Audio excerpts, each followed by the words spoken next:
Olá, pessoal. Estamos aqui mais um episódio do podcast Negócio Real. É o podcast que traz as histórias por trás das grandes negociações do mercado imobiliário. Muita história, muita experiência e mais do que isso, traz lições, traz ensinamentos do que fazer, do que não fazer. Então é muita bagagem aqui reunida. E hoje eu estou com um convidado que é uma fera, é um cara que tem uma experiência longa, é um cara que me ensinou muito. Na minha trajetória também aprendi com ele, é um cara que é meu amigo. E a gente se conhece acho que há uns...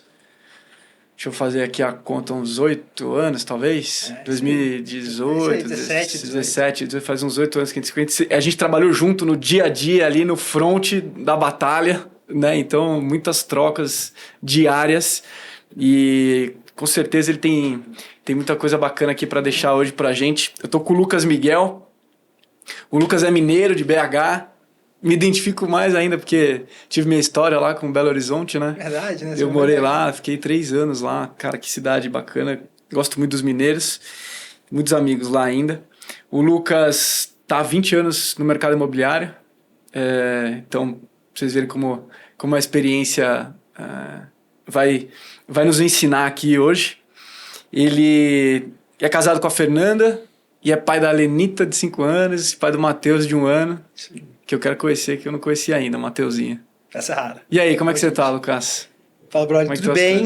Tudo bem, tudo muito, muito legal, assim, é um prazer estar aqui, acho que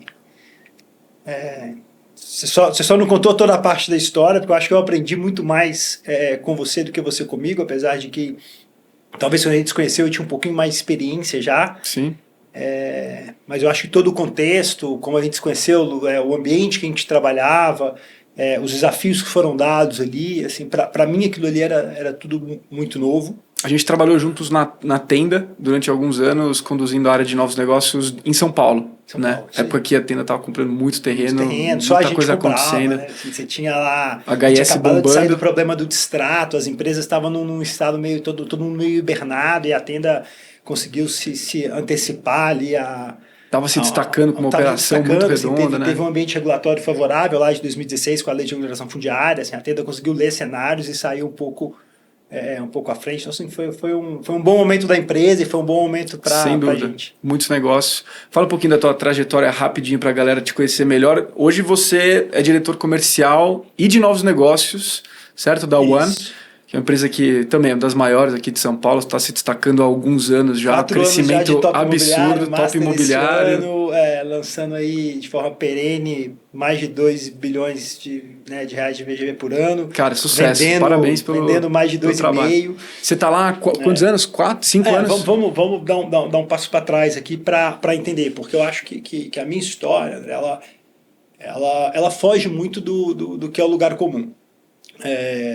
Você bem diz, eu sou mineiro, né? Então sou um cara de BH que estou inserido no mercado imobiliário de São Paulo. O mercado imobiliário, por essência, eles são sempre muito, muito regionais, né?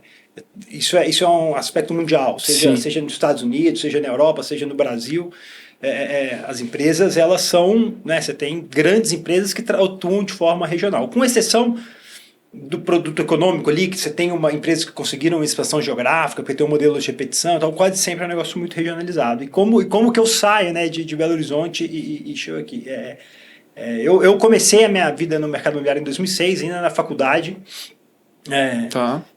Fazia algo que eu não tenho muito orgulho de dizer, mas assim, eu tinha eu e um bom amigo que era meu sócio na época. E a gente ainda na academia, na escola, a gente entendeu que a gente fez arquitetura, tá? Minha formação é arquitetura. Arquiteto. E a gente entendeu que tinha muita gente na escola de arquitetura que não queria muito bem ser arquiteto, trocar mercado imobiliário. Ela estava ali mesmo porque acho que na hora do vestibular não sabia o que fazer. Vamos tentar isso aqui, minha tia é decoradora e tal. E a gente era muito Caxias. Eu nunca fui um aluno 10, sempre fui um cara 7.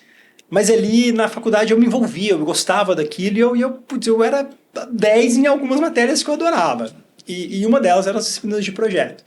Então em 2006 a gente alugou uma salinha do lado de uma faculdade que não era nossa, uma salinha de sei lá, 7, 8 metros quadrados, era bem pequenininho, Tinha um banheirinho, assim, acho que o banheiro era até no corredor, assim, era numa galeria. E a gente fazia perspectiva 3D para os trabalhos final de graduação dos nossos Teu primeiro colegas. negócio nasceu ali. Meu primeiro negócio nasceu ali, ainda no oitavo período de faculdade, ajudando a turma a se formar.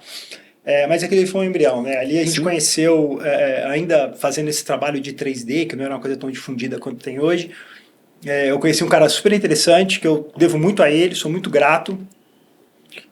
É a pessoa mais ousada que eu já conheci na vida, chama Zé Henrique Lana. E o Zé, ele chegou um dia no escritório com rabo de cavalo, uma BMW e tal. O escritório já tinha mudado de endereço. E falou assim, olha, eu preciso de um 3D que eu vou fazer um shopping no interior da Bahia. Eu falei assim, cara, putz, você é louco, cara. Um shopping no interior da Bahia. Aonde? Putz, no interior da Bahia, eu pensei assim, o cara vai lá Porto Seguro, entendeu? Brumado. Você não sabe onde é Brumado. Brumado é uma cidade de 50 mil habitantes, com o aeroporto mais perto é de Vitória da Conquista, que fica a 150 quilômetros. Não tem nada, não quer fazer um shopping, mas você é louco. E aí, putz, ele me convenceu, né? E aí, logo em seguida, eu fechei o escritório, daí a pouco eu vi, eu tava meio que morando em Brumado, ajudando se jogou o cara pra lá. a fazer o shopping. E fiquei amigo do Zé, e ele tinha uma empresa que chamava Mixcom, nós voltamos pra BH e a gente resolveu que abriu incorporadora. Tava naquele boom do IPO. Você tinha quantos anos? Cara, eu tinha acabado de sair da faculdade, tinha uns 25. Cara, você era novo. E aí, menos, talvez 24. E aí, o Zé falou assim, putz, preciso de uns caras aqui fazer os projetos pra gente, já virou incorporadora, que vai fazer Minha Casa Minha Vida. Nem existia Minha Casa Minha Vida, vai fazer produto econômico, aí daí a pouco veio Minha Casa Minha Vida, aí se empolgou. Saímos comprando o terreno sem ter um tostão furado, não tinha R$1. O Zé é um cara que convencia qualquer pessoa, fazer qualquer coisa. Só que é óbvio que deu errado, né? Óbvio que deu errado. E muito rápido, quando foi em 2008, a gente precisava sair daquele negócio, porque senão a gente podia ter problema sério, porque a gente tinha uma série de terrenos comprados, não tinha dinheiro para pagar, tinha permuta, obrigação de construir, não tinha nada. Não tinha construtor, não tinha nada. Era 3 caras, 4 caras. O que deu errado, Lucas? Deu errado que o nosso plano era o que hoje tem muito em São Paulo, que é essa figura do estruturador. Tá. A gente achou que ia fazer isso em escala. Ok. Grandes áreas, geograficamente sem nenhuma concentração. Então a gente tinha terreno em Manaus, terreno na Bahia, terreno em Minas, terreno no interior de São Paulo. Que a gente ia assinar os contratos de permuta e agora tem que arrumar lá o incorporador e nosso plano era ficar lá com uma permuta física, fazer uma carteira. Precisa de dinheiro, né? Assim, incorporação é um negócio de capital muito intensivo. E aí, 2008, 2009 mais ou menos, talvez por aí, 10, a gente veio para São Paulo, fizemos um PowerPoint, assim, um book. Um book. E aí trouxemos para São Paulo, vamos arrumar alguém para comprar. E aí a gente achou uma figura interessantíssima, que é um grande amigo ainda, que é o meu maior mentor. Todas as decisões importantes da minha vida eu falo com essa pessoa que a gente achou, que é o Nelson Zogby. Nelson grande nome. É um cara que mercado, né? Vem né, a família tinha lá o Banco Zogby e uma participação considerável, o controle da Ripasa Celulose. Os 2 negócios foram vendidos em um espaço muito curto de tempo. A família tinha uma carteira imobiliária muito grande. Por uma questão quase que natural, eles seguiram ali com uma frente imobiliária. E o Nelson comprou a ideia da Mixcom. Tinha um projeto muito legal em Manaus, que está lá até hoje, vai super bem. Depois foi parcialmente vendido para a MRV, acho que é um dos maiores projetos Greenfield assim, da MRV, são quase 3 milhões de metros quadrados de terreno. E nessa eu comecei a vir para São Paulo, porque o cara tinha comprado, né? O Nelson tinha comprado a Mixcom, vem para São Paulo, volta, vem, volta. Em algum momento o Nelson falou assim, puta, assim, tem que ter um ativo aqui na Mixcom, que são algumas pessoas. E aí tinha 4 pessoas que foram escolhidas para vir para São Paulo em 2013, 2014. Eu me casei logo nessa época, a Fernanda ficou, eu ficava... Fernanda Mineira de BH também. Fernanda é carioca, nasceu no Rio, mas sempre carioca. Conheci ela em Minas. Ela foi minha estagiária no escritório de arquitetura. E aí eu comecei a ficar nesse vai e volta. Um belo dia, cara, não dá mais para nesse vai e volta. As coisas pareciam que aqui eram definitivas e era fantástico, porque eu lembro que eu ganhava em Belo Horizonte, eu não lembro quanto de reais que era, mas sei lá, acho que 10 mil reais. Não sei se era isso, acho que deve ser perto disso. E quando veio a oportunidade de vir para São Paulo, era o dobro. Porra, O dobro de qualquer coisa é muito, vambora, né? E eu não voltei para Belo Horizonte. Tá. Eu assinei meu contrato, liguei para Fernanda e falei, ó, tá... Amanhã vai chegar um caminhão de mudança, te mandei uma passagem, sento no avião, coloca a mudança no caminhão, o carro vai dentro do caminhão de mudança, coloca o cachorro, o Renzo, tinha um cachorro, Renzo Piano, e vem embora. Bora, cara, partiu. e a Fernanda é parceiraça, cara. Ela tinha um puta do emprego, super estabilizada, ela acreditou em mim. Topou o desafio, Topou o vambora desafio, daí 3 dias, encostou o caminhão de mudança, o cachorro, a esposa e o carro. E aí eu fiquei em São Paulo. E eu trabalhando lá na Maíz, com o Nelson, aprendi muito. Descobri que ganhar o dobro aqui, putz, era uma furada, porque no primeiro pão na chapa com requeijão que eu comi, eu entendi que o dobro não dava. Logo na seguida veio aquela crise do distrato, aquele caos. A gente teve, eu contei até hoje, a gente teve uma redução de salário de 30% e perdeu o plano de saúde. Cara. Então assim, era um negócio bem difícil, eu não tinha um passarinho para dar água. Tive que pedir dinheiro emprestado pro meu, que eu sou super grato até hoje. O maior orgulho da minha vida foi ter conseguido pagar ele adiantado. Tive que pedir dinheiro emprestado para uma tia minha. E consegui pagar também certinho, óbvio. E a gente ficou... Cara, abraçou aquilo ali, mas assim, não foi um momento feliz. Eu não tava feliz. Eu estava preocupado, eu estava recém-casado. Eu casei em 2013, nós estamos falando isso primórdio de 2015. E eu falei assim, cara, eu preciso fazer alguma coisa, eu estava incomodado, mas eu vou estudar.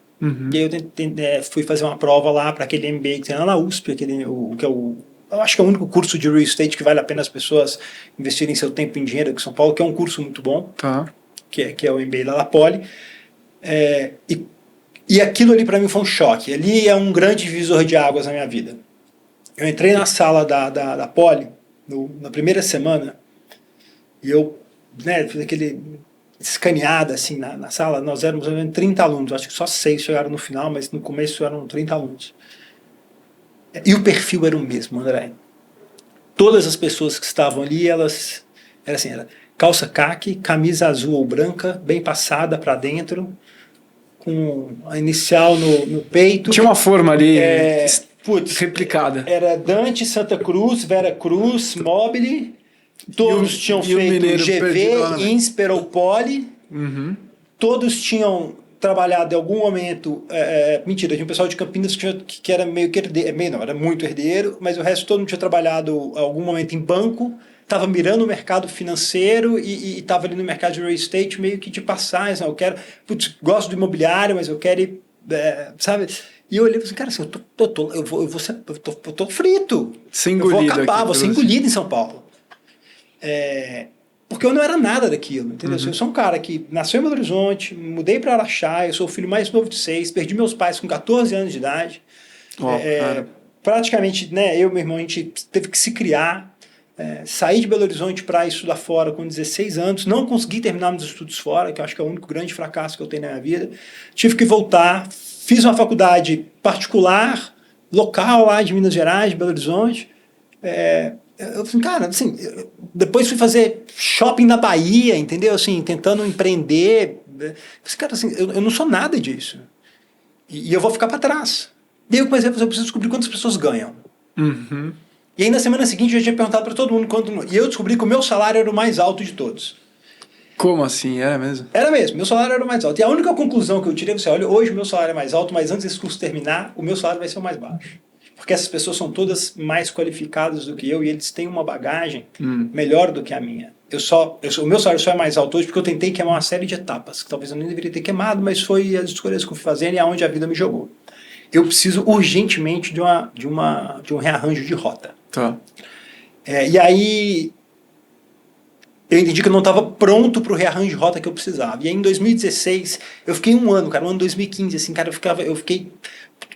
Todo o meu empenho era em tentar tirar o máximo de conhecimento das pessoas que estavam ao meu redor. Eu achava alguém que eu achava que era um pouco mais inteligente, eu perguntava, me envolvia, dava palpite, arrumei confusão, arrumei briga, por causa desse ímpeto meu de super investigativo e de estar o tempo todo questionando.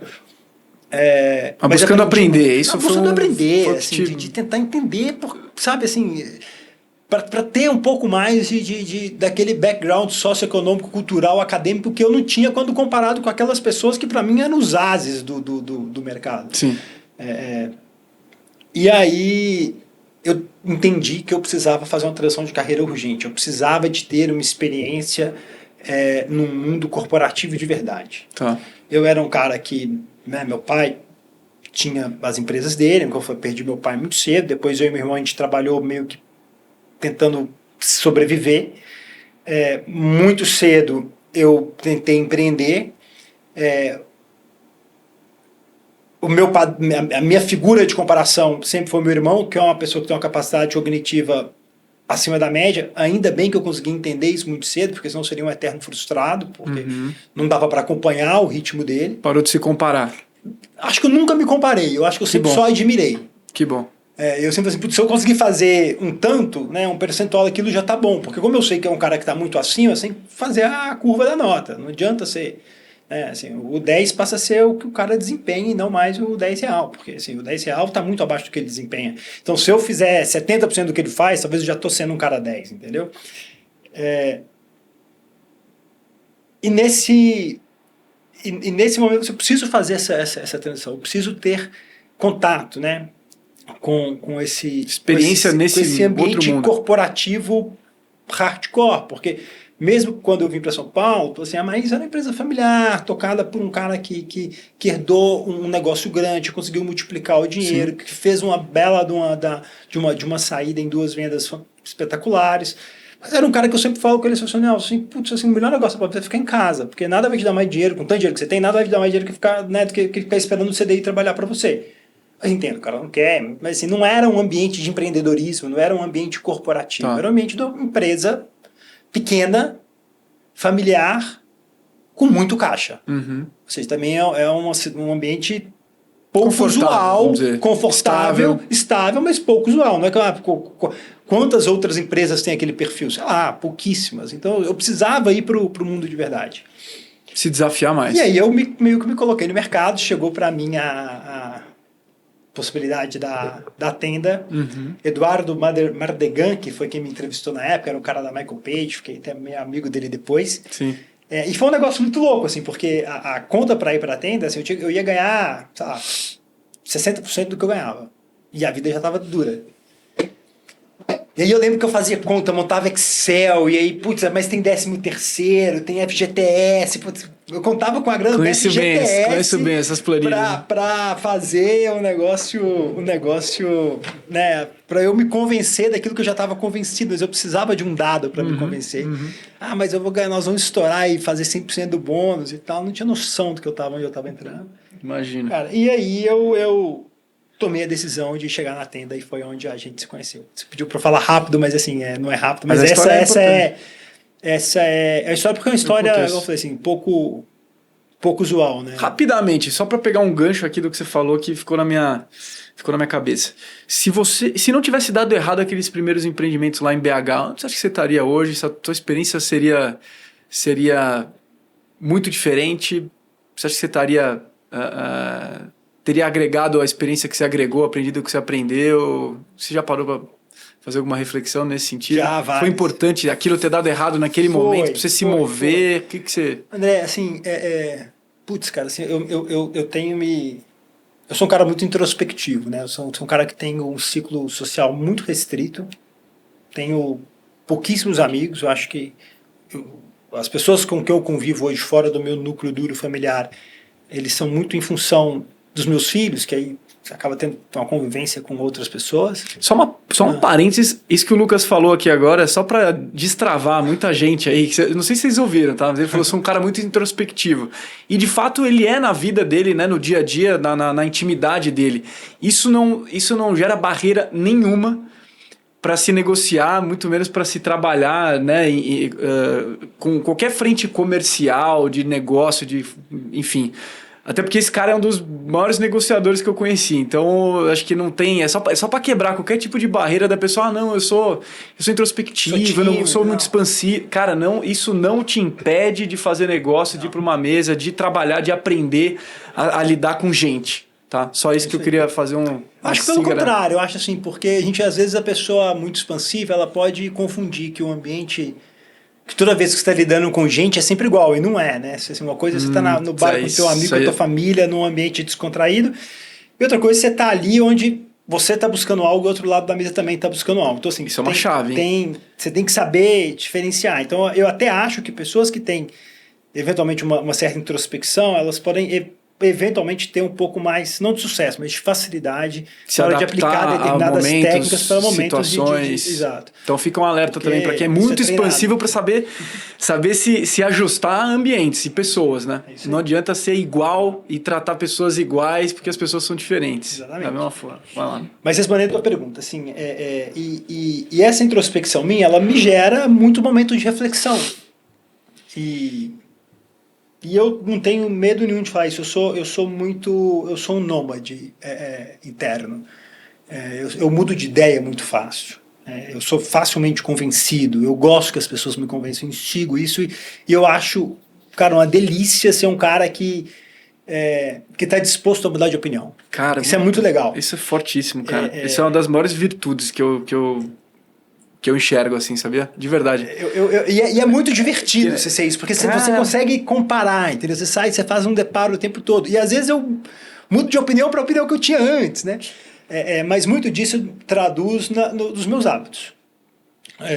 E eu tô lendo um livro agora, e tô falando isso tudo só para do livro, que é um livro que eu não leria, sei lá, um ano atrás, mas muito legal que ele fala... Sou péssimo com os nomes, mas Não, pense de isso novo, é o filtro, não, isso é filtro solar, Eclesiastes debaixo do sol. Que é uma narrativa ali do livro de Eclesiastes, que para quem gosta da Bíblia e tal, talvez é o livro mais triste, o livro mais sombrio, e ele é de fato muito denso, as histórias aí são muito complexas, mas aquilo ali para mim mostra exatamente isso, o quão perto nós estamos da dor e do sofrimento e do fracasso. E que isso faz parte da nossa vida. Então, se eu não tivesse fracassado lá atrás, se eu estaria aqui, talvez não, mas talvez eu teria fracassado 6 meses depois ou 6 anos depois e estaria em outro lugar. Eu não gosto do estigma que é preciso falhar para acertar, assim, óbvio que todo mundo sabe que não existe carreiras lineares, né, que a gente tem, que tanto o processo de subida quanto o processo de declínio, ele também é cheio de altos e baixos, mas eu acho que a partir do momento que você abre o teu coração e a tua cabeça para a realidade que você, enquanto ser humano, você está suscetível ao fracasso, à dor, à perda, e é por isso que eu gosto do livro, que o livro ele mostra isso muito bem,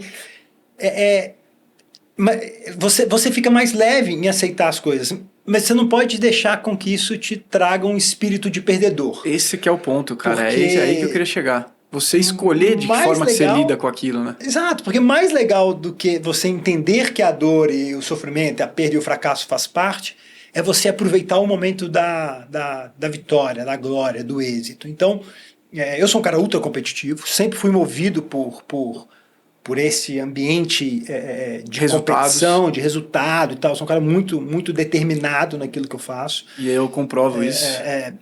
Putz, assim, já ouvi frases muito ruins em função desse traço de personalidade meu. Hoje, naturalmente, tenho um pouco mais de maturidade para lidar com isso. Faço as coisas de uma forma mais leve. Mas isso é inato, isso tá em mim. Então, a partir do momento que você consegue desenvolver isso, essa determinação, você vai entender que você pode sim lidar com o fracasso e aceitar o fracasso sem se taxar como um fracassado. É isso, escolher como que você vai reagir àquilo, que eu acho que esse é o principal ponto, cara. Essa é a chave que você colocou e essa mentalidade, eu só queria dar um reforço nisso aqui, porque eu acho que é fundamental. Principalmente para quem trabalha com negociação como a gente. Essa mente aberta para repensar suas próprias convicções, testar as suas crenças e poder mudar de ideia. Você dá essa abertura, porque, cara, não tem coisa pior do que se fechar nas crenças, nas próprias crenças e convicções e não dar espaço para você mudar. Né? A pessoa que faz isso, ou que é assim, bom, primeiro eu acho que ela tem grande chance de ser infeliz. Mas, talvez não, mas uma coisa que eu falo aí com propriedade essa pessoa nunca vai ser um grande negociador. Porque negociar qualquer coisa, a gente está falando aqui de terreno, de mercado imobiliário, mas pode ser qualquer coisa, pode ser a negociação da hora do banho do teu filho. Ela é uma relação de troca. Eventualmente você vai estar numa posição de mais poder, de mais autoridade, eventualmente você vai estar numa posição mais frágil, mas ela é uma relação de troca sempre. Então, se você não está disposto a se moldar, você não vai conseguir. Isso é uma lição aí a gente entra num aspecto que eu acho que é o mais sensível, né? Principalmente aí já mais um pouco de mercado imobiliário, porque você entra num ponto que eu acho que é quase um dilema ético. Assim, o quão versátil você pode ser. Eu faço uma brincadeira que eu tenho evitado de fazer ultimamente, porque a Fernanda não gosta. Mas a Fernanda é uma pessoa super sociável. Tá. A Fernanda, cara, eu conheci a Fernanda, ela tinha um grupo dela que era... Ficar brava como ele faz, mas eram as GDCs. Eu não tenho certeza, mas eu acho que isso significa Gatinhas do Comando. Que era um grupo de 15 amigas, cara, que elas tinham... Um abraço pra Fernanda, elas tinham, sei lá, desde a primeira série. E quando eu conheci a Fernanda tinha, sabe, 20 anos, 20 e poucos anos, e aquelas meninas já eram amigas há 10 anos, 15 pessoas, 15 mulheres. E cadê eu, assim... Eu tinha lá 3, 4 amigos no colégio, depois tinha 2 caras que eu meio que andava na faculdade, nunca tive um... Então, assim, pra gente é muito divertido, já foi difícil, mas é muito divertido esse paradoxo que é a nossa vida entre você ter uma pessoa que ela é muito sociável, uma pessoa que é muito... Um cara não gosta do antissocial, não é isso? É introspectivo. Eu gosto de ficar sozinho, gosto dos meus momentos, e depois eu tive meus filhos, eu gosto de ficar com eles. A intimidade, claro. Mas a Fernanda gosta, e de vez em quando ela arruma um jantar. Putz, vamos sair para jantar. Com quem? Fulano. Putz, não sei quem é fulano.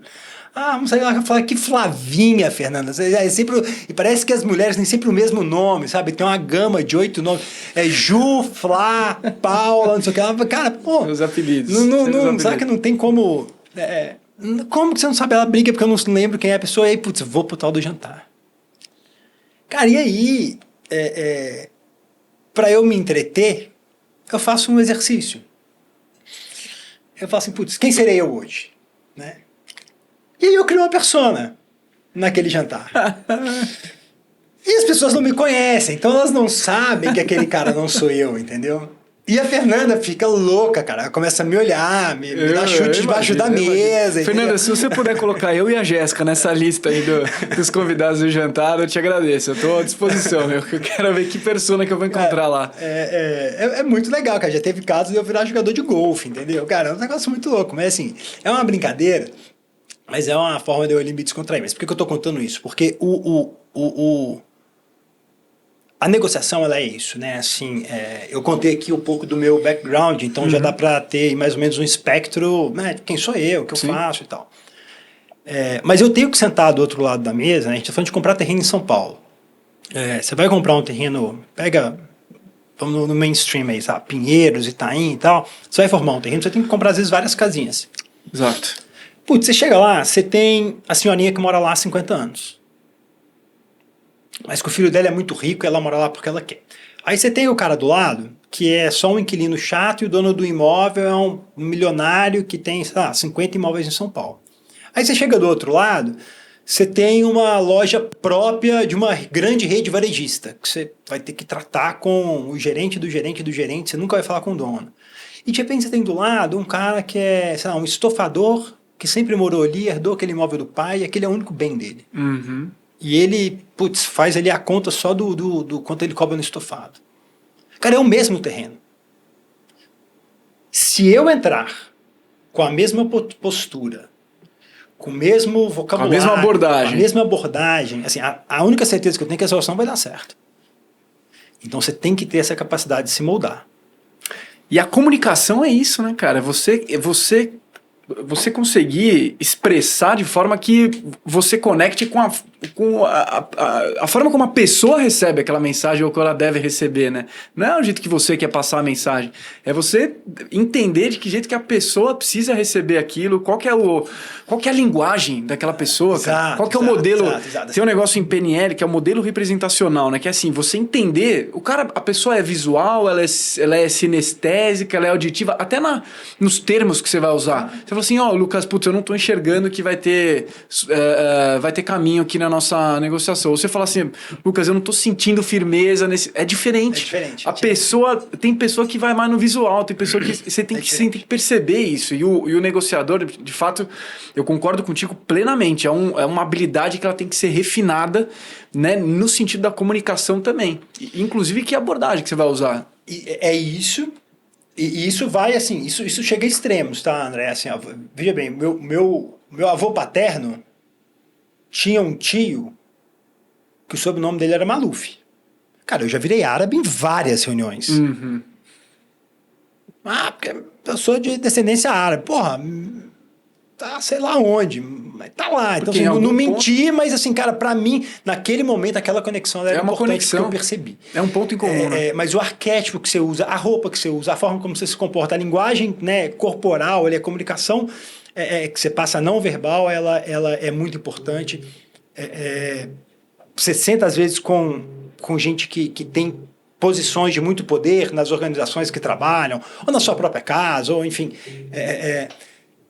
Se você tem uma postura...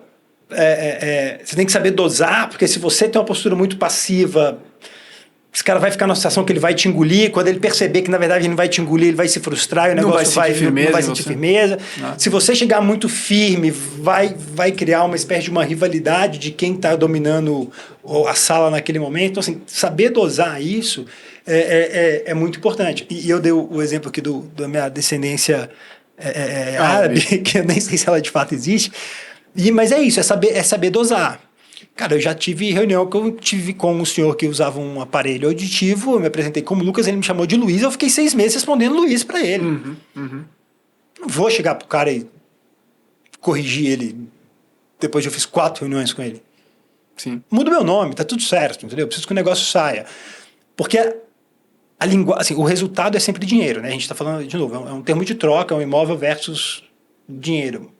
Mas não é só o dinheiro que faz o negócio acontecer. Tem gente que precisa de atenção, tem gente que precisa de carinho, tem gente que quer fazer algum mal feito com alguém, tem gente que quer esconder um imóvel da esposa, tem gente que quer dar o golpe no irmão. Nossa, tem gente que tem, sabe, tem gente que quer atenção, tem gente que quer ser ouvido, tem gente que quer levar uma vantagem, tem gente que quer só ficar livre do negócio, tem gente que quer tirar uma vantagem de você que está do outro lado da mesa. Então, ler o ambiente, né? Assim, read the room mesmo, assim, sabe? Entender aonde você está, com quem que você está falando, é fundamental. E para isso a escuta é uma ferramenta essencial.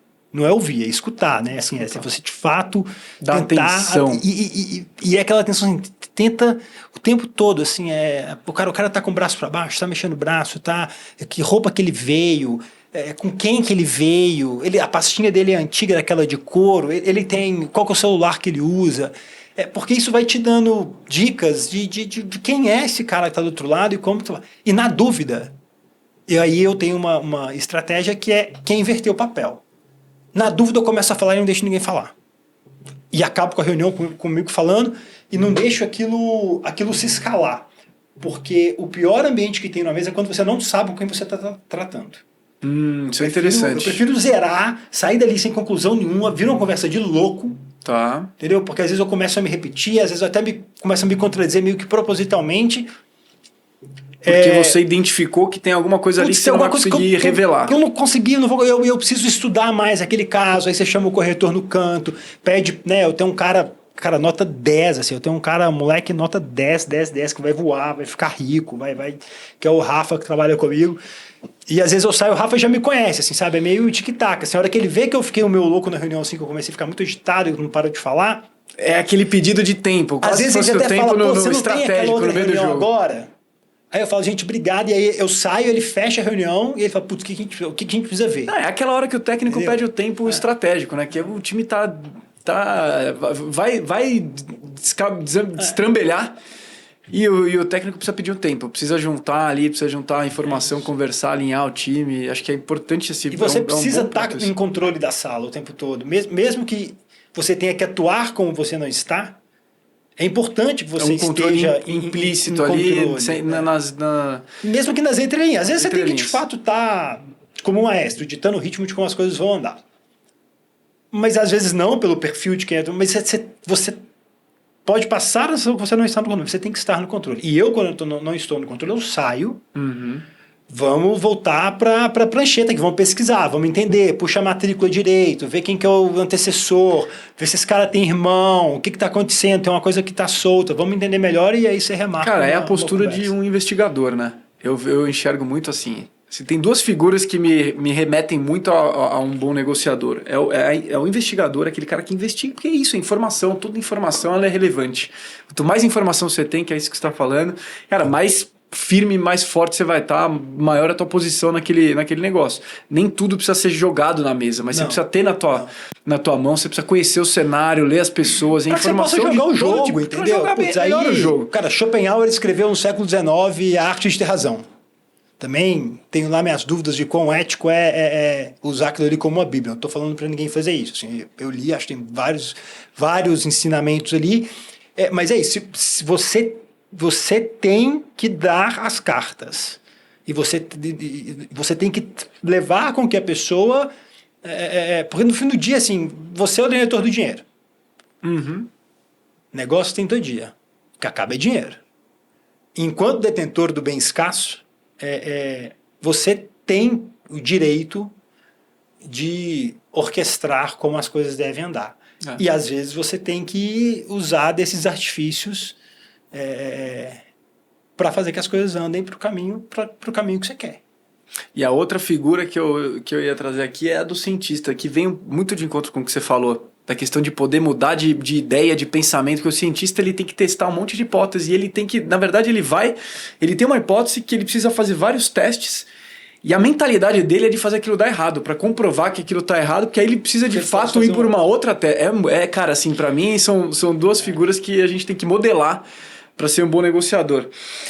E você tem uma frase, Lucas, que me marcou bastante. Eu queria que você falasse um pouco sobre isso e experiência, até que você contasse e trouxesse algumas histórias aí, cases seus para ilustrar. Você fala o seguinte, você me corrige se eu estiver errado, mas que os melhores terrenos que você comprou são aqueles que você não comprou, ou que você decidiu não comprar. Os melhores terrenos que eu comprei são os que eu desisti de comprar. Que você desistiu de comprar. Assim, terreno não morre, né? Assim, terreno não acaba. Terreno só acaba na hora que você vê o tapume do outro. Mas a gente tem que saber até onde a gente vai. Porque é um negócio que demanda energia, demanda investimento da companhia, tempo das pessoas. Você me conhece bem, você sabe que eu sempre gostei de trabalhar com times muito coesos. Eu sou um cara muito austero na minha gestão de pessoas, então eu prefiro ter pouquíssimas pessoas, porque eu acho que times pequenos trabalham menores, não acredito mesmo em grandes times quando a gente está falando de compra de terreno. Então a gente tem que saber dosar até onde dá para ir, até onde vale a pena insistir. E quando a gente é mais júnior, você está começando a carreira ali, você é um analista, um coordenador, um gerente e tal, a gente fica muito confortável, porque tem sempre o diretor, tem sempre o comitê, tem sempre alguém para falar não para você. Então você não precisa você tomar a decisão de abandonar. Isso é um pitfall, tem uma armadilha aí que as pessoas que estão amadurecendo nas carreiras de negociador, de novo, de qualquer coisa, você tem que criar essa maturidade, tipo assim, qual que é o momento de largar? Porque você não pode largar muito cedo, se você larga muito cedo, você deixa só mastigado do seu concorrente vir, e aí você não faz nada, porque você tudo começa e nada termina, mas você tem que saber a hora de parar. Só que é muito difícil de parar quando você quer muito. Né? Tem aquele terreno que você quer muito, que é muito difícil, ou que você precisa muito, que é muito difícil de parar. E tem vários casos, assim, cara, eu poderia enumerar aqui, sei lá, talvez mais de uma dezena, de negócios que eu falei, olha, acabou. E eu falei genuinamente, não é aquele blefe na mesa. Não falei na mesa para o cara que acabou. Sim. Eu cheguei dentro do escritório, chamei as pessoas envolvidas, né, time de incorporação, jurídico, eventualmente sócios. Falei assim, olha, esse terreno aqui não vai mais. Putz, a gente chegou aqui num beco sem saída tem uma questão de preço, uma questão de inquilino, o que for. Porque esse aqui a gente é melhor, vamos tocar a vida, vamos pro próximo. E quando você, aí sim, vai comunicar o proprietário, primeiro, é muito gostoso, dá um gostinho de vingança, sabe? Assim, porque, de novo, o cara quer o seu dinheiro, só que ele quer tirar o melhor, né? Sim, Proveito econômico do asset dele, normal, sim, assim. Sim. Então, e quando você desiste genuinamente, que você não está mais preocupado, cara, já era. Cara, você tira um peso das costas, cara. E aí você vai com gosto. E você fala, cara, não quero mais. Agora, precisa de maturidade, né, cara, pra chegar nesse nível de tomada de decisão, né? Porque você não pode, igual eu falei, você não pode largar, primeiro, você não pode largar muito cedo. Porque o resultado do negócio ele interessa a todas as partes, né? Inclusive a quem tá fazendo aquele negócio. São três coisas que demonstram a necessidade dessa maturidade. Primeiro, você tem que saber o momento de fazer isso. Isso é chave. Segundo, você não pode deixar isso te abalar. Cara, se você for acordar à noite porque você... Cara, esquece. Assim, não pode. Você tem que ter essa tranquilidade para partir para o próximo. E o terceiro e mais importante, você não pode ficar com raiva. Porque no outro dia, alguém vai bater na outra porta. Isso assim, é um fato, né? Quem briga é namorado. Negócio é negócio. Tem que arrumar, tem que ficar chateado com o corretor, ficar chateado com o proprietário. Você tem que saber. E, de fato, os melhores negócios que eu fiz foram aqueles que em algum momento eu falei, cara, isso aqui não vai dar mais. É muito bom isso, cara. E terreno volta mais barato. Você falou de duas coisas aí, de dois fatores que, na verdade, tem a mesma raiz, que é o controle, a gestão das emoções, né? Então você falou, puta, você não pode dormir e ficar com aquele negócio te martelando e você não pode ficar com raiva. Então, ou seja, o que fica martelando e tal? É a emoção que fica ali, né, mexendo com a gente. E a raiva é uma emoção também. Então, essa gestão emocional nos negócios, ela é também algo que precisa ser bem trabalhado, né, cara? A gente que tá nesse dia a dia. Você já viveu situações, com certeza, de quem tá do outro lado se perder nas emoções, sim. Né? E aí você provavelmente teve que fazer alguma gestão ali, não só das suas, mas como dos outros. Eu lembro de um caso que você me contou de uma pessoa que até teve um episódio na escritura, uma pessoa que viajou... aqui para o Brasil, e na hora da escritura, conta aí pra gente. É muito legal, André. Assim, deixa eu dar um passo para trás. A gestão emocional nossa, ela é fundamental. Você tem que ser um cara, assim, nós não temos que ser barreiras que não sentem, não é isso. A gente tem... Eu falo, a gente pode ir pro banheiro, apagar a luz e chorar, não tem problema se você quiser fazer isso, né? Não é extravasa. Isso. Assim. Óbvio que tem outras, né, maneiras mais saudáveis de fazer isso. Eu, particularmente, acho que o esporte é o melhor lugar para você fazer isso. E quando você tem a oportunidade de fazer, né, optar por uma modalidade esportiva que ela encaixa no teu perfil...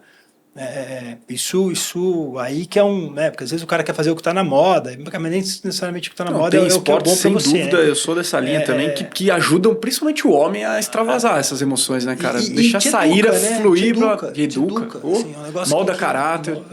É muito importante. Eu faço jiu-jitsu. Por que eu escolhi fazer jiu-jitsu? Né? Assim, eu comecei a fazer jiu-jitsu depois de velho, quando eu estava pouco antes de entrar na tenda. Eu lembro. Eu comecei a fazer jiu-jitsu porque...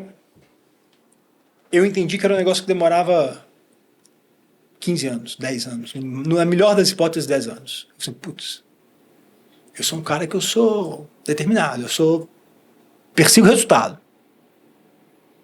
Se não tiver uma cenoura na frente, cara, eu me distraio, eu me perco, entendeu? Assim, pinta um quadro, cara... só se eu puder não deixar nenhum pedaço da tela em branco. Aí beleza, entendeu? E quem terminar primeiro ganha, sabe assim? E aí eu comecei a fazer jiu-jitsu e falei assim, cara, que cagada, assim. É difícil pra danar. Eu acho que a única coisa mais difícil, eu já tentei todos os esportes, eu acho que, pra imaginar. A única coisa mais difícil do que o jiu-jitsu, não sei se é mais, é tênis. Porque tênis eu aprendi que se você não começa muito novinho, esquece. Cara, dá pra aprender. Eu perseverei no tênis por 2 anos, tô porque voltando agora, eu largo no meio do caminho. Você tá jogando? Não, parei, porque eu falei que eu me comprometi a fazer 2 anos, eu fiz 2 anos. Joguei tênis 2 vezes por semana durante 2 anos. Pra falar assim, tentei, concluí que não é pra mim, vida que segue. Não vou pro country club de alguém fazer negócio jogando tênis. Eu tenho que arrumar outra coisa. Fazer um esporte que fazer outro esporte para me conectar comigo. Jogar golfe, sabe? Golfe também. Mas o jiu-jitsu, ele me ensinou muito, né? A questão do assim, putz, dá para fazer uma conversa só disso, mas nós vamos marcar outra, o primeiro ponto, cara, é assim, é você entender que vai ter sempre alguém melhor que você. Mesmo o cara que tá lá, às vezes ele tem outras características, ele começou antes de mim, então ele tá na minha frente. Eu nunca vou alcançar esse cara. Porque ela é uma corrida numa linha reta, né? O jiu-jitsu que ela só tem fim quando você morre. Meu mestre jiu-jitsu, Celcinho, ele fala um negócio que é muito legal. Você quer ser faixa preta? Cara, é só você não morrer e vir treinar. Vai chegar lá. Entendeu? Você vai chegar lá. Só que todo dia vai ter alguém que vai te bater, cara. Tem que aguentar a pancada. Você tem que aguentar a pancada todo dia. E no começo você se desespera, você fica sem ar, você fica nervoso, você sai de lá puto, você sai machucado, o cara te machucou, você quer brigar com o cara. Você tem que controlar as suas reações, e aí você tem que controlar a sua reação. E aí, à medida que... Só que é lento, tá, gente? Não acontece 6 vezes. Pelo menos comigo foi um processo de quase 5 anos. Ontem, eu estava treinando, aí treinei o primeiro treino super bem, segundo treino super bem, aí no terceiro treino um cara maior que eu, mais novo, mais graduado, o cara mais novo, mais pesado, mais graduado, eu era, né, o underdog total, tentei, não deu certo, cara, mas mesmo naquela hora do desconforto não tem mais desespero. Eu sei me defender de um jeito que o treino não fica chato para ele, eu sei me defender de uma forma que eu consigo tentar aproveitar alguma coisa aí para ver o que ele tá fazendo, ver se eu aprendo. Apanhei, foi péssimo, né? Apanhei no sentido assim, perdi ali aquele último rola e tal. Cara, mas eu saí super contente. Sabe, assim, então assim, a gente falou disso tudo por causa das emoções, assim, o esporte é fundamental. No meu caso, que sou muito intenso nas emoções, o jiu-jitsu caiu como uma luva, porque é um esporte muito intenso. Ótima dica. E me educou muito. Hoje eu sou um cara mais sensível, mais sensato, mais educado, mais carinhoso com a minha família. Olha só. Com muito mais compaixão pelo problema, pela diferença do outro. Às vezes aquela pessoa que não consegue... eu tô falando uma coisa, às vezes a pessoa não consegue acompanhar, peraí, eu não tenho que esperar que essa pessoa consiga me entender aqui, eu não sei qual é a história dela, né? Então... isso quebra muito paradigma, né, cara? De quem olha de fora, assim, luta, arte marcial, jiu-jitsu, tem uma impressão, aquele estigma, não tem nada a ver, né, cara? Pelo contrário. Talvez já teve, mas hoje é um ambiente muito, muito, muito empresarial e muito saudável. Mas contando a história que você me pediu, é uma história muito, muito bonita, cara, assim... A gente tinha fazer uma compra de terreno, e aí veio a gente queria muito terreno. Tentei comprar várias vezes, uns 2 anos tentando comprar. E quando foi no último ano, no ano passado, já tinha uns 2 anos ali tentando, a gente conseguiu fechar negócio. Fechamos condição comercial e a vendedora morava fora do país. E eu falei, não tem problema, a gente faz aqui a escritura por notariado e tal. E ela disse, não, eu vou aí fazer pessoalmente. Tá. A gente pagou, acho que era R$500 mil de sinal, e ela vinha e era um negócio, acho que quase 40 milhões. Ela veio pelo avião, encontrei com ela no dia da escritura no cartório. Lá no Vanpré, no quarto. Aí chegamos lá, numa salinha e tal. Aí na hora de assinar, ela se pôs aos prantos. Ela não assinou a escritura. Putz. Ela disse, eu não vou assinar. Esse imóvel foi meu pai que deixou pra mim e eu não quero assinar. Só pra galera entender, assim, você tá falando, eu fico visualizando, porque eu já vivi muitas vezes isso também, essa cena. E, cara, o momento da escritura, da assinatura da escritura, é o ápice do negócio, né, cara? É o momento que de fato tá se concretizando aquela aquisição, mas que pode não acontecer. E aí, assim, é o nível, é o pico ali da adrenalina, da gestão emocional, porque todas as expectativas estão naquele momento ali. Não só de quem tá fazendo o negócio, mas tem tanta gente por trás, né, cara? Eu vou te falar. Na empresa, tem parceiro, esse tem, negócio enfim, projeto, tem muita expectativa e muito dinheiro investido já no momento de uma escritura, né? Esse negócio então, muito, eu tô imaginando aqui. Muito importante para a companhia. A gente tinha um prédio do lado que estava começando obra e ia ter uma baita uma sinergia de obra. Então, assim, tinha toda uma equação para aquilo ali. Para mim era importante, né? Assim, eu tenho uma remuneração variável ali nas aquisições que são feitas e eu, putz, aquele dinheiro para mim, naquele momento ali, ele era importante. Cara, na hora que ela falou isso, assim, é que a gente vai ficando mais cascudo assim, mas não bateu o desespero. Assim, cara, eu preciso de alguma forma reverter isso aqui. Como que você lidou, cara, nesse Cara, momento? a minha reação tava ela, a mãe e o marido. E a mãe e o marido, assim, assina. E a mãe, se você não quer assinar, você não assina. Você não tem que fazer nada que você não quer. E ela chorando, aí eu falei assim, só um minutinho, deixa eu... Aí eu dei a volta. Eu tava sentado na ponta da mesa, eu dei a volta, sentei do lado dela. Eu genuinamente toquei na mão dela e falei assim, olha, eu perdi os meus pais. Meu pai, que para mim foi o maior exemplo que eu tive, é quem conseguiu formar o meu caráter e é uma pessoa que eu carrego uma admiração profunda, talvez até maior do que eu deveria, em função exatamente pela ausência, né? Isso faz com que a gente se entenda mais essas emoções. Eu perdi meu pai com 14 anos de idade. E antes de perder meu pai, eu perdi meu irmão. E quando eu perdi o meu irmão, a gente foi morar numa fazenda em Araxá.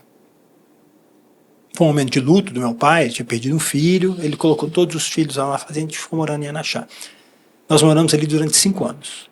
Eu morei lá dos 8 aos 13 anos de idade. Foram os anos mais felizes da minha vida. Bom. E 1 ano depois a gente saiu de Araxá, meu pai resolveu voltar a trabalhar, foi para Uberaba, enfim, abriu uma incorporadora, começou a construir, e aí ele foi vítima de um acidente de carro, que eu estava no carro, morreu todo mundo, meu pai, minha mãe, empregado, filho da empregada, só eu que sobrevivi. Meu Deus. E aí eu peguei na mão dessa mulher e falei assim, olha, eu perdi um pai com 14 anos de idade. E com 20 anos de idade, eu fui obrigado a vender a fazenda de Araxá, que foi onde eu passei os anos mais felizes da minha vida, porque eu precisava daquele dinheiro para sobreviver. Então, eu entendo exatamente o que você está fazendo aqui agora. Mas eu também vou te falar.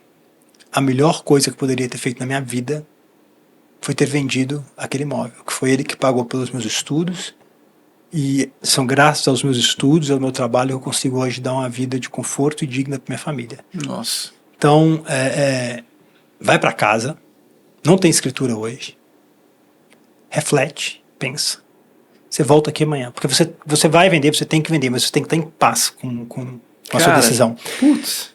Cara, sair dali... Você falou a verdade, assim, você falou falei a real. verdade, Olha aqui, real, mas assim, isso é negócio real. Putz, adrenalina porque, no assim, pico, cara. Adrenalina no pico, mas você se conectou com algo genuíno, você trouxe a tua experiência verdadeira, você deu espaço para aquela pessoa tomar a decisão dela da melhor forma, né? Da forma como ela... para ela trazer a verdade dela também naquele negócio. Uhum. E aí conectou. Conectou e deu certo, né? Assim, no dia seguinte ela fez a escritura, deu tudo certo, né? Assim, eu tenho a One, né? Assim, tem 2 sócios, o Paulo e o Milton. Eles me dão bastante autonomia, a gente tem uma relação de confiança grande. Então, assim, Sim. eu saí de lá e falei, olha, não teve, mas vai ter amanhã. Cara, e ninguém me perguntou lá, entendeu?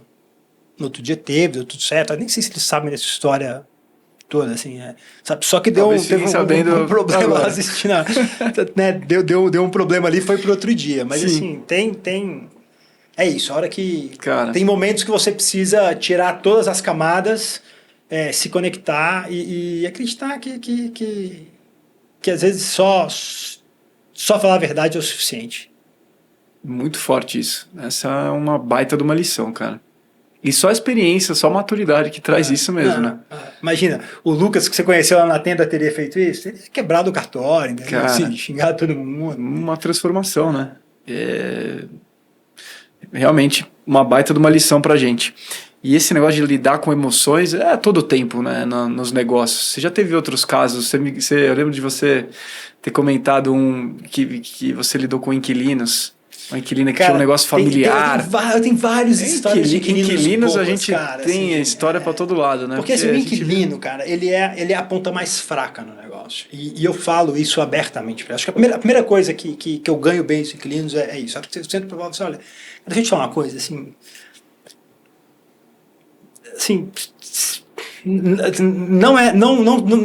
não tem como dourar a pílula aqui pra você, assim. Só tem notícia ruim, cara. Eu quero comprar um terreno que eu tô conseguindo. O proprietário do imóvel que você aluga quer vender e vai ganhar um belo dinheiro por isso. E você que tá aí, empresário, gastou dinheiro para reformar, comprou franquia, tá aí gerando emprego, né? Cara, você vai ter que mudar, cara. Você vai ter que gastar, fazer reforma e tal, avisar sua clientela, mudar seu cartão, mudar sua logo. Assim, não tô aqui para te dar uma notícia boa. E aí tem inquilino. Tem inquilino que quer ficar grandão, quer crescer, quer tirar vantagem. E aí a minha resposta é sempre muito dura, muito dura. Se eu percebo já vi muitas situações se eu dessa percebo que tem o cara que quer tirar vantagem ali, cara, eu viro... De verdade, assim, eu tenho aí com requinte de crueldade, sabe? Porque eu vou muito desarmado. E aí eu dou um cardápio de alternativas e de boas saídas, porque tem uma empatia que ela é sincera. Assim, eu realmente tento me colocar... Putz, a Fernanda é empresária, a Fernanda mexe com decoração de casamento.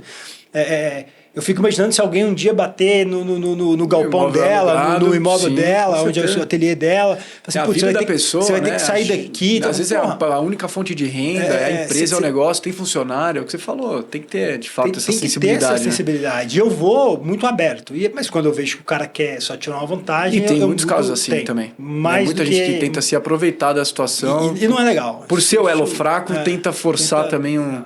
Né? E a gente tem uma lei de inclinato que é muito ruim, enfim. Mas esse caso foi muito legal, cara, porque eu lembro que eu fui lá conhecer a inquilina e ela tinha uma fábrica de doces.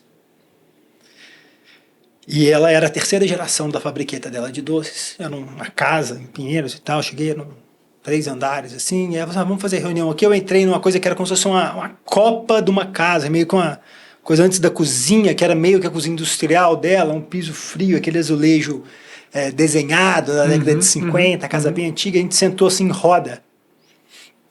E eu olhei assim para a cena, né, tentando ler o ambiente. Ela tinha uns 30 e poucos anos, devia ser um pouco mais velho com ela, e depois a pessoa mais jovem devia ter no mínimo 70. Tá.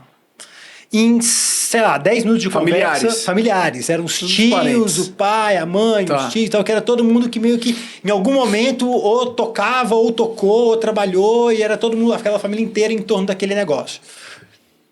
E de repente eu olhei, metade das pessoas choravam.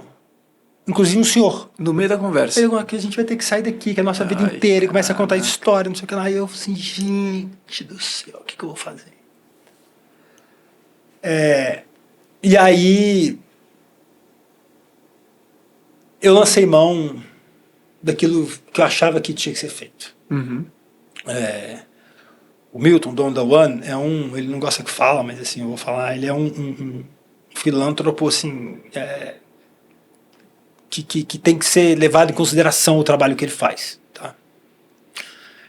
E a gente aprende, né? Assim, a gente mimica tudo do ambiente que a gente tá. Putz, eu só, sabe assim, eu não posso ter caridade com o dinheiro dos outros. Não é assim que as coisas funcionam, né? A One tem um fundo institucional, que é sócio dela, tem que ter muita governança nesse dinheiro. Então eu maquinei da melhor forma possível como que eu podia dar o maior conforto para aquelas pessoas sem trazer qualquer tipo de prejuízo tangível ou intangível para a companhia. Deu um baita num trabalho, mas assim, desde pegar o corretor do negócio, assim, cara, você só vai receber sua comissão na hora que você achar um lugar para ela. Envolveu todo mundo na missão. Peguei lá, qual que era a verba que tinha para inquilino, não lembro quanto era, sei lá, imagina que era R$1 milhão. Vamos sentar com todos os outros inquilinos agora, vamos apertar todo mundo para sobrar mais para eles. E a gente fez, cara, e deu certo. Eles saíram, assim, chateados, porque toda aquela mudança e tal, mas saíram, deu certo. E aí passou, sei lá, um ano e pouco. Uma forma absolutamente aleatória, eu encontrei com ela. Eu não a reconheci no primeiro momento, ela se apresentou e tal, me deu um abraço e começou a chorar copiosamente de novo. E eu falei, após 2 vezes que eu te encontro, a gente só se vê com você chorando. E ela me deu um abraço, cara, e ela falou que putz, que eu era um anjo da guarda, uma coisa nesse sentido, que foi enviado, que a melhor coisa que aconteceu na vida deles foi a mudança. Que eles jamais teriam saído de lá se não fosse uma situação assim, impositiva. Tá.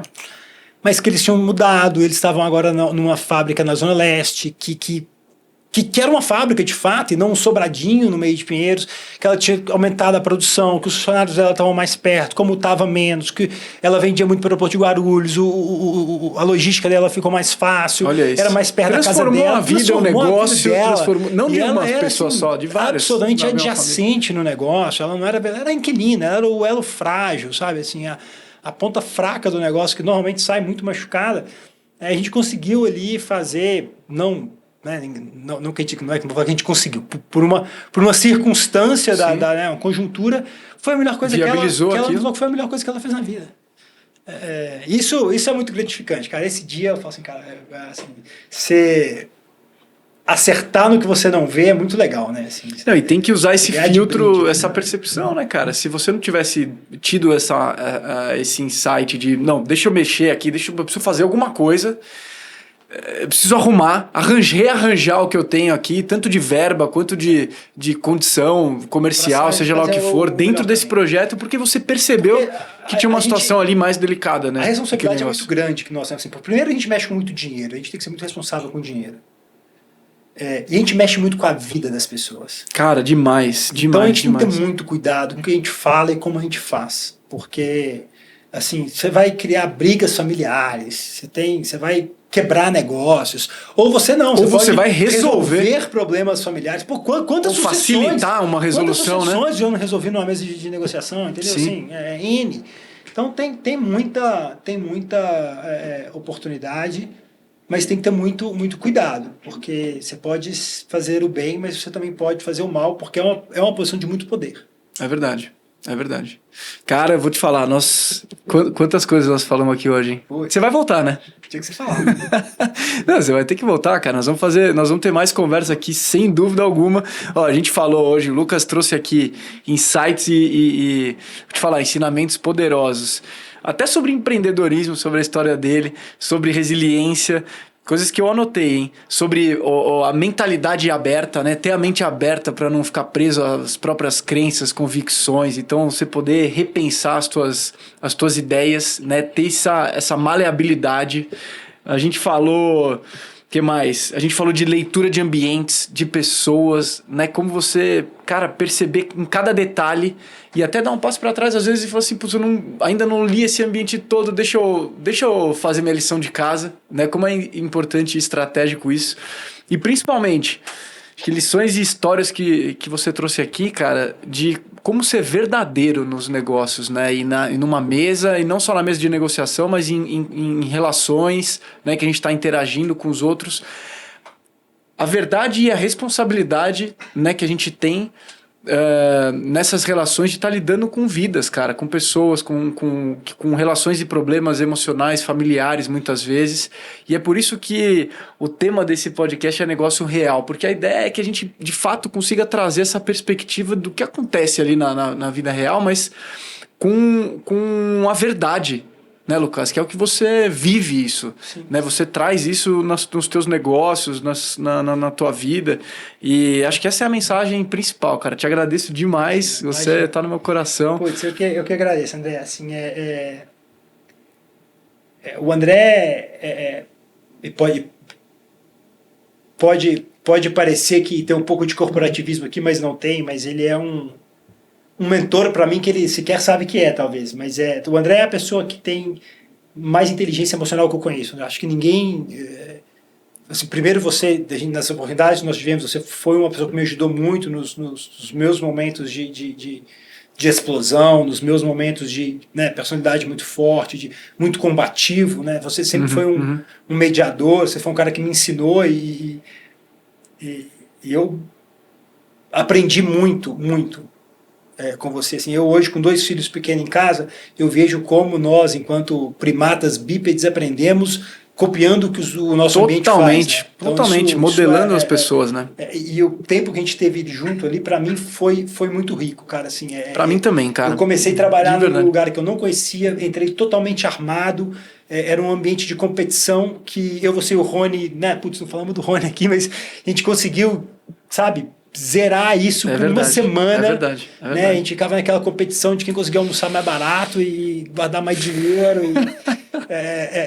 Depois chegou o Pedrão, que no primeiro momento, pô, é uma ameaça, mas esquece, zeramos a pedra também, sempre se ajudou, né? Cara, eu nunca ouvi falar, eu falo assim, isso é igual o time de futebol, sabe? Assim, putz, eu fico com saudade do Cruzeiro de 2013 e 14, assim, Everton Ribeiro e Ricardo Goulart. Cara, nunca vai acontecer aquele entrosamento de novo. E eu falo, eu nem tenho que procurar ter um ambiente como aquele que a gente teve naqueles anos que a gente trabalhou junto. Mas eu posso falar uma coisa, com certeza. Não vai se repetir nunca mais. Cara, Lucas, mas eu posso falar os aprendizados e lições que a gente teve, porque eu tenho certeza essa tua fala, ela vale de mim para você também, porque eu também aprendi coisas com você que talvez eu não tenha declarado, mas que eu aprendi demais, cara. Eu modelei você. Entendeu? Em vários aspectos, inclusive em lições que você está trazendo aqui, eu modelei você lá atrás, quando a gente se conheceu, quando eu via você em mesa de negociação, como que você agia, como que você atuava, como que você pensava. E eu tenho certeza que nós 4 ali naquele time, a gente conseguiu ter essa troca. Aprendendo e ensinando, aprendendo e ensinando. O Rony foi meu mentor, o Pedro também. O Pedro, a gente teve já uma conversa com ele. O Pedro participou do episódio aqui, foi top. É outro que vai voltar, o Rony também vai vir. Porque não tem como, cara. É muita bagagem, experiência. E a gente aprendeu muito uns com os outros. Essa é a realidade, né? Sim. Mas é isso. Quero agradecer e de fato, destacar. Assim, acho que você tomou decisões difíceis na tua vida ultimamente. Acho que você passou por momentos transformadores recentemente. E cara, eu admiro muito isso, porque eu sou muito corajoso. Eu tenho muita, como eu falei, eu não tenho nenhum medo de mudar, de voltar atrás, de mudar de opinião. Só não mudo de time e de esposa. O resto pode mudar mesmo. Posso mudar a qualquer momento. E ver você ser essa pessoa e estar abrindo esse espaço aqui e tantos outros espaços que você tem tido essa generosidade de abrir para que as pessoas possam buscar um pouco disso, um pouco da sua essência, da sua espiritualidade, da forma como você enxerga, lida com a vida, encara as dificuldades e está de braços abertos e disposto a ensinar. Assim, é um gesto de humildade, de generosidade tua que eu tenho certeza que você não sabe medir. Você vai talvez querer diminuir isso aqui, eu não quero que você faça, então não fale. Porque é muito grande. E é importante que você ouça para que você acredite que é grande. Porque se você ainda guarda esse traço de personalidade, você vai querer diminuir quão grande as decisões, as escolhas que você tomaram. E não faça isso. A glória a Deus, sempre. E a gente vai transbordar muito na vida das pessoas, cara. Essa é a única certeza que eu tenho. De fato, tem muita coisa pra gente compartilhar aí. E eu quero você de novo aqui pra gente contar mais história e ensinar mais a turma. Fechou? Obrigado, meu irmão. Valeu, obrigadão. Valeu.